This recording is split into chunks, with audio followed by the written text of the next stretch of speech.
Otoritas Mesir pada Kamis 26 Agustus membuka kembali perlintasan perbatasan Rafah dengan jalur Gaza dengan satu arah selama 3 hari, agar warga Palestina yang terdampar dapat kembali pulang. Otoritas juga mengizinkan komoditas dan bantuan masuk ke jalur Gaza.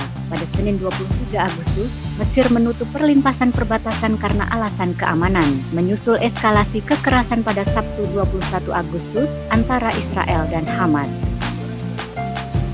Perlintasan perbatasan Rafah adalah pintu gerbang utama ke dunia luar bagi sekitar 2 juta warga Palestina yang tinggal di jalur Gaza yang dikepung Israel dan merupakan satu-satunya titik perlintasan yang tidak dikuasai oleh Israel.